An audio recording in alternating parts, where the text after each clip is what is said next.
Hello and welcome. It is Saturday, the 30th of March 2024, and this is my last vlog of the month.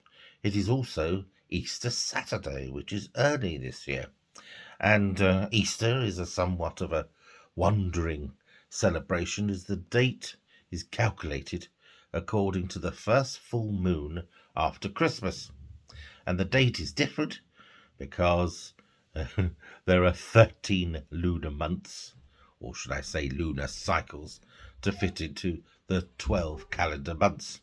Thank you very much for listening, and if you enjoy my vlogs, please encourage others to subscribe and share.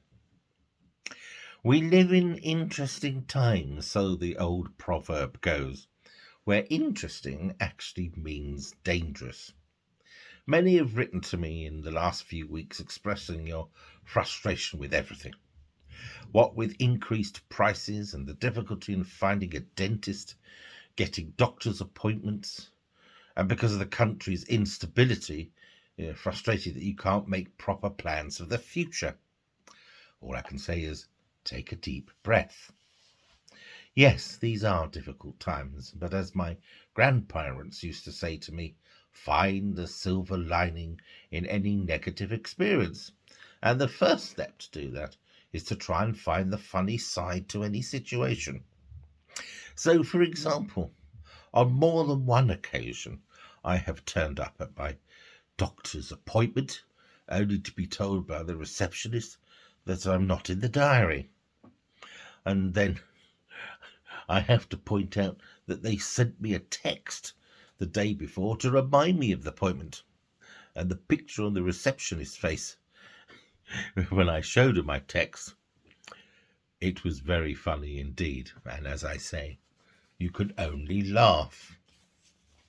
As many of you know, Tony and I have a fully electric car. And earlier this week we had a strange experience that we've not had before.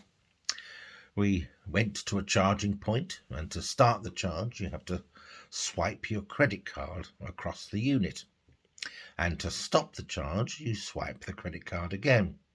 Only this time, for whatever reason, it didn't recognize the card, and so continued charging. And no matter what we did, we couldn't get the unit to recognize the card. I tried to pull the plug from the car, only to find that I couldn't. I couldn't release it until I'd paid my charge. This was very amusing, but not so, as I had a very urgent appointment, and frustration did make my blood pressure increase somewhat. But fortunately, we were able to contact the charging unit company and was able to do everything over the phone. And it turned out there was actually a fault with the unit.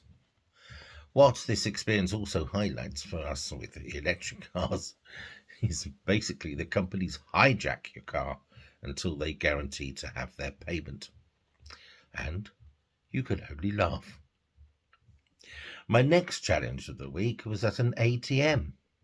All I needed was £10 cash, but the message said multiple of £20 only, so I asked for £20.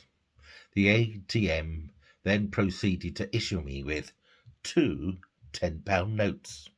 What the hell was that? You could only laugh. Thank you for listening. Until the next time, toodle pip.